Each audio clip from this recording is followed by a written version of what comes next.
समस्त ख्रीष्ट प्रियंबर बर आंतरिक नमस्कार। ख्रीष्टर प्रिय भाई और भौणी मैंने आपण मान प्रत्येक को मोर आउ गोटे भिडियो को मु स्वागत करुच्ची। प्रिय बंधुगण, आज भिडियोर थंबनेल रे आपण तो अलरेडी देखि सारी जे प्रकृत में कौन लिखाई। तेबे ये भिडियो करिवार उद्देश्य होची जे अनेक थर मो यूट्यूब रे देखि अछि जे प्रभु जीशु ख्रीष्ट श्रीकृष्णकर भक्त थिले। ये थंबनेल देखिकी अनेक भावुवे जो मैंने विशेषकर ख्रीष्ट विरोधी माने से भावुवे नाई नाई थंबनेलटा किसी ठीक है बरं एमती लिखा जाता जे प्रभु जीशु ख्रीष्ट श्रीकृष्णकर भक्त थिले कि तुम्हें भूल लिखिच, तुम्हें उल्टा लिखिदेच। किंतु मु कही रखुची प्रिय बंधुगण, एमती बिल्कुल भी नुहे। मु जहाँ भी लिखी भाभी चिंतिकी लिखी और यहाँ कौन से रूप में भूल भाल लिखी ना। आउ देखंतु ए थंबनेल को टिके देखंतु। आउ ए वीडियो को मु देखिथिली यूट्यूब रे। जतबे देखिली मु भाविले काहे ना सत्य को नेकी सत्य सपक्ष रे गोटे वीडियो तैयारी करा जाए। आ मु भाविली मु एमिति गोटे वीडियो तैयारी करिवि जहाँ प्रकृत में सत्य विषय अटे। कारण एमिति वीडियो मोर तैयारी करिवार बिल्कुल भी उद्देश्य नथिला। कारण मोर चैनल रे धर्म को लेकिन अनेक वीडियो आगे रही अछि। आ मु तो भाविथिले मु आ केबे मध्य धर्म को लेकिन मो वीडियो तैयारी करिवि नाही। किंतु प्रिय बंधुगण, किंतु बेले बेले बाध्य हबाकू पड़े जतबे एई सब विषय बारंबार आम देखो प्रभु जीशु ख्रीष्ट विरुद्ध रे, बाइबल विरुद्ध रे आ ख्रीष्टान मान विरुद्ध रे जतबे आमे माने वीडियो सब देखु और सेते बेले आमे माने बाध्य हो। तेणु एते दिन पर मु मध्य बाध्य हेली एमिति एक वीडियो तैयारी करिवा निमंते। कारण जदि ख्रीष्ट विरोधी माने जदि प्रभु जीशु ख्रीष्ट विरुद्ध रे एमिति वीडियो तैयारी करि पारंती तबे सत्य को सामना को आनिया पाई आमे कहीं वीडियो तैयारी करि परिबोने। आमे भी वीडियो तैयारी करिबो। आ जो माने ए वीडियो देखिकी सब भावुथिबे जे आमे चालू आ यार कमेंट बॉक्स रे आमे याको गाली दबा उचित आमे जवाब दबा। आ से मान को मु कहि रखुची प्रथमे जो थंबनेल मु देखैली से वीडियो को प्रथमे जाईकी ताकू प्रथमे प्रश्न कर जे तुमे काहे की प्रभु जीशु ख्रीष्ट विरुद्ध रे एमती तुमे वीडियो तैयारी कल। आ वीडियो तैयारी करिवार मूल उद्देश्य होचे एटा जे प्रकृत सत्य विषय सामना को आनिया निमंते। प्रकृत रे प्रभु जीशु ख्रीष्ट श्रीकृष्णकर भक्त थिले ना श्रीकृष्ण प्रभु जीशु ख्रीष्टकर भक्त थिले। बहुत इंटरेस्टिंग विषय अछि आज वीडियो रे। तबे प्रिय बंधुगण, ए वीडियो को शेष पर्यंत देखिया निमंते विशेष अनुरोध। तबे प्रभु जीशु ख्रीष्ट मु कही रखुची वीडियो आरंभ प्रभु जीशु ख्रीष्ट कहार मध्य भक्त हो पारे नहीं, तार मध्य प्रमाण रही अछि। चलत आम देखा बाइबल किसी प्रमाण जे प्रभु जीशु ख्रीष्ट कहार मध्य भक्त नुहंती। तबे जानवा निमंते मो सहित केतोटी पद पर्व को नेकी आम आलोचना करवा। मो सहित आप खोलिए केतोटी पद पर्व आप देखिए। जहन 6 पर्व तार 35 पद एठार एपर लिखा जाए से जीशु समान कहले मु सही जीवनदायक आहार जे मो निकट को आसे से कदापि क्षुधित हब नहीं और जे मो ठारे विश्वास करे से कदापि तृषित हब नहीं। जीशु एठार कहउछन्ते मु जीवनदायक आहार केवल मो छड़ा कहीं नुहंती। और जहन तार 8 पर्वर तार 12 पद जदि आम देखा और सेठार मध्य गोटे विषय लिखा जाए जीशु पुनर्बार लोक मान को शिक्षा दे कहले मो जगतर ज्योति जे मोहर अनुगमन करे से केबे ही अंधकार रे भ्रमण करिबो नाही बरं जीवनर ज्योति पाइबो। जीशु होउछन्ती जगतर ज्योति। जीशु निजे साक्ष्य दियंती।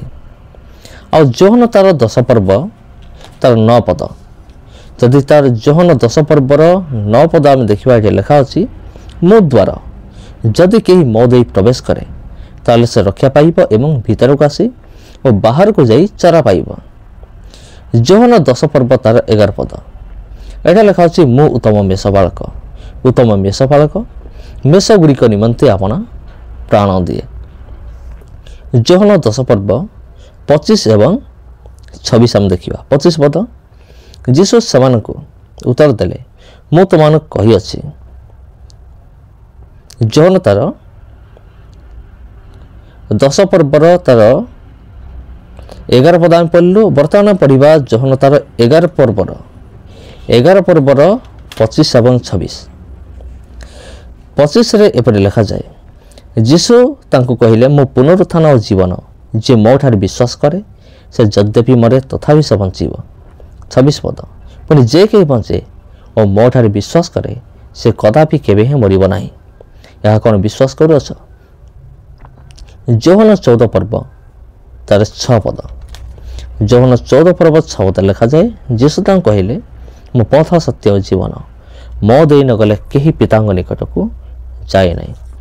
जोहन 15 पर्व तार 5 पद मो द्राक्षालता तुम शाखा जे मो ठार रहे और मो जा ठार रहे से प्रचुर फल फले कारण मो बिना तुम्हें माने किछि करि पारो नाही। प्रिय बंधुगण ये सब पद पर्व देखिकी आपण कौन भावुछन प्रभु जीशु ख्रीस्ट ए 7टी पद पर्व कहते मु केवल मु। हाँ प्रिय बंधुगण प्रभु जीशु कहले मु अटे मु अटे मु अटे मु पथ मु सत्य मु जीवनदायक आहार मु सबकिछि। जदि प्रभु जीशु ख्रीस्ट सबकिछि अटंती तेबे से कहार भक्त हो पारिबे नाही। से अन्य काहकु भक्ति करि पारिबे नाही। एइटा होछि सत्य विषय अटे। तेणु से जो भिडियो रे मु देखिली जे प्रभु जीशु ख्रीस्ट श्रीकृष्ण भक्त थिले सेटार कौन से प्रमाण नाही किछि नाही। किंतु वर्तमान बाइबल रे आमे देखिलु जे प्रभु जीशु ख्रीस्ट कहार भक्त हो पारिबे नाही। बरं आमे माने देखिबा श्रीकृष्ण प्रभु जीशु ख्रीष्टଙ୍କର भक्त थिले कि तार मध्य पद पर्व को नहीं आमे माने आलोचना करिबा। तार मध्य बाइबल किछि पद पर्व नहीं आमे माने आलोचना करिबा। तबे ख्रीष्ट रे प्रिय भाई एवं भौणी माने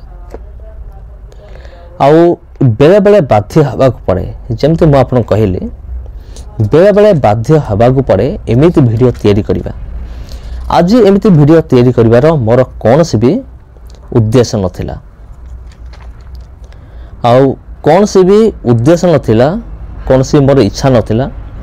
किंतु जेतेबेले प्रभु जीशु ख्रीष्टଙ୍କ विरुद्ध रे वीडियो आमे माने देखु सेतेबे आमे माने बाध्य हो पुणी थरे एमिति एई प्रकार वीडियो तैयारी करिबा निमंते। मु जेमते आपन कहिथिले मु तो भाबिथिले एमिति वीडियो माओ केबे तैयारी करिबे नाही। किंतु कोन करिबा बाध्य होउची। जोहन 14 पर्वर तार जदि आमे 12 पदर देखिबा ये लिखा अछि हे लुसिफर प्रतिशर पुत्र तुम्हें किपरि स्वर्गर पतित हेल गोष्ठीगण को तुम्हें जे नत करिथिल तुम्हें किपरि भूमि रे निक्षिप्त हेल।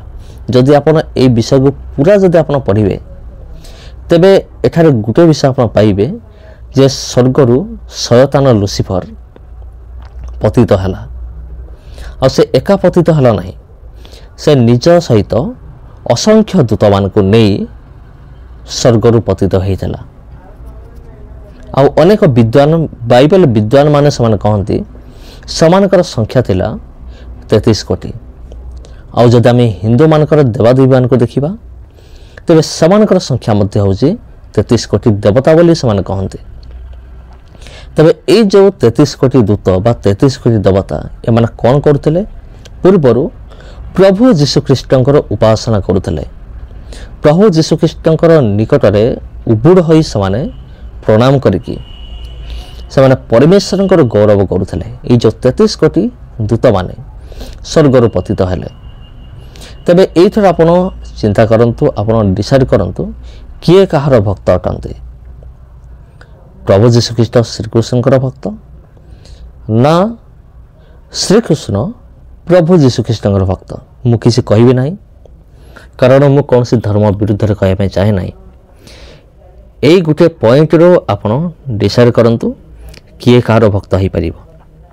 ଆଉ ପ୍ରଭୁ ଯୀଶୁଖ୍ରୀଷ୍ଟ ତ କଦାପି ହେଇପାରିବେ ନାହିଁ, କାରଣ ପ୍ରଭୁ ଯୀଶୁଖ୍ରୀଷ୍ଟ କହନ୍ତି ଆମ୍ଭେ କ ଏବଂ କ୍ଷ, ଅର୍ଥାତ୍ ପ୍ରଭୁ ଯୀଶୁଖ୍ରୀଷ୍ଟ କହନ୍ତି ଆମ୍ଭେ ଆରମ୍ଭ ଏବଂ ଆମ୍ଭେ ଶେଷ। ଏଇଟା ଆପଣ ପାଇପାରିବେ ପ୍ରକାଶିତ ବାକ୍ୟ 1 ପର୍ବର 18 ପଦରେ ଲେଖା ଅଛି, ଭୟ କର ନାହିଁ, ଆମେ ପ୍ରଥମ ଓ ଶେଷ, ପୁଣି ସ୍ୱୟଂ ଜୀବି, ଆମେ ମୃତ ହେଲୁ, ଆଉ ଦେଖ ଆମେ ଯୁଗେ ଯୁଗେ ଜୀବିତ ଅଟୁ, ପୁଣି ଆମ୍ଭର ହସ୍ତରେ ମୃତ୍ୟୁ ଓ ପାତାଳର ଗତି ଅଛି। ତେବେ କେଉଁ ହିସାବରେ ଏଇ ୟୁଟ୍ୟୁବର ଏହା କହିଦେଲା ଯେ ପ୍ରଭୁ ଯୀଶୁଖ୍ରୀଷ୍ଟ ଶ୍ରୀକୃଷ୍ଣଙ୍କର ଭକ୍ତ ଥିଲେ ବୋଲି? ଏଠି ପୁରା ପରିଷ୍କାର ଲେଖା ଅଛି, ପ୍ରଭୁ ଯୀଶୁଖ୍ରୀଷ୍ଟ କହନ୍ତି ମୁଁ ପ୍ରଥମ, ମୁଁ ହେଉଛି ଶେଷ, ମାନେ ମୁଁ ହେଉଛି ପରମେଶ୍ୱର, ମୁଁ ହେଉଛି ଈଶ୍ୱର, କେବଳ ମୁଁ ପଥ, ମୁଁ ସତ୍ୟ, ମୁଁ ଜୀବନ, ମୁଁ ପ୍ରକୃତ ଦାକ୍ଷଲତା, ମୁଁ ଉତ୍ତମ ମେଷପାଳକ, ମୁଁ ଦ୍ୱାର, ମୁଁ ଜୀବନଦାୟକ ଆହାର, ମୁଁ ଜୀବନ୍ତ ଜଳ। ଏହିପରି ଅନେକ ବିଷୟ ପ୍ରଭୁ ଯୀଶୁଖ୍ରୀଷ୍ଟ କହିଛନ୍ତି। ତେବେ ପ୍ରଭୁ ଯୀଶୁଖ୍ରୀଷ୍ଟ କାହାର ଭକ୍ତ ହେବାଟା ହେଉଛି ଅସମ୍ଭବ ଅଟେ, ଯାହାକି ବାଇବେଲ ଆମକୁ ପ୍ରମାଣ ଦିଏ। ଖାଲି ଏମିତି କହିଲେ ହେବ ନାହିଁ, ବାକ୍ୟର ପ୍ରମାଣ ମଧ୍ୟ ଦେବାକୁ ପଡ଼ିବ। ତେବେ ପ୍ରିୟ ବନ୍ଧୁଗଣ, ଏ ଭିଡ଼ିଓ ଆପଣଙ୍କୁ କିପରି ଲାଗିଲା ମୋତେ ନିଶ୍ଚିନ୍ତ ରୂପରେ ଜଣାଇବେ। ଆଉ ଆଜି ପାଇଁ ଏତିକି ପ୍ରିୟ ବନ୍ଧୁଗଣ, ଆଉ ପୁଣି ଥରେ ଦେଖା ହେବ ଆପଣଙ୍କ ସହିତ ଆଉ ଗୋଟେ ଭିଡ଼ିଓରେ। ଆଉ ଆଗାମୀ ଭିଡ଼ିଓରେ ମଧ୍ୟ ଆମେମାନେ ଅନେକ ଗୁରୁତ୍ୱପୂର୍ଣ୍ଣ ବିଷୟ ଆଲୋଚନା କରିବା। ଆଉ ଶେଷରେ ମୁଁ ଆଉ ଥରେ କହିଦେଉଛି, ଏମିତି ଭିଡ଼ିଓ ତିଆରି କରିବାର ମୋର ଉଦ୍ଦେଶ୍ୟ ବିଲକୁଲ ବି ନଥିଲା। ମୁଁ ତ ବିଲକୁଲ ଛାଡ଼ି ଦେଇଥିଲି, ଏମିତି ଭିଡ଼ିଓ ମୁଁ ତିଆରି କରିବି ନାହିଁ। କିନ୍ତୁ ମୁଁ ବାଧ୍ୟ ହେଲି ଏଥିପାଇଁ, ଯେହେତୁ ଅନେକ ଥର ଏକଥା ମୋତେ ଶୁଣିବାକୁ ପଡ଼ୁଥିଲା ଯେ ପ୍ରଭୁ ଯୀଶୁଖ୍ରୀଷ୍ଟ ଶ୍ରୀକୃଷ୍ଣଙ୍କର ଭକ୍ତ ଥିଲେ। ଆଉ ଅନେକ ମୋତେ କମେଣ୍ଟ କରନ୍ତି, ତୁମେ କ'ଣ ଯୀଶୁ ଯୀଶୁ ହେଉଛ, ତୁମ ଯୀଶୁ ତ ଆମ ଶ୍ରୀକୃଷ୍ଣଙ୍କର ଭକ୍ତ ଥିଲେ। ତେବେ ପ୍ରିୟ ବନ୍ଧୁଗଣ, ସେଥିପାଇଁ ଏହି ଭିଡ଼ିଓ ଆଜି ମୁଁ ନେଇକି ଆସିଲି। ତେବେ ସମସ୍ତଙ୍କୁ ଖ୍ରୀଷ୍ଟ ପ୍ରେମରେ ମୋର ଆନ୍ତରିକ ନମସ୍କାର। ପୁଣି ଦେଖା ହେବ ଆପଣଙ୍କ ସହିତ ଆଉ ଗୋଟେ ଭିଡ଼ିଓରେ। ସମସ୍ତଙ୍କୁ ମୋର ନମସ୍କାର।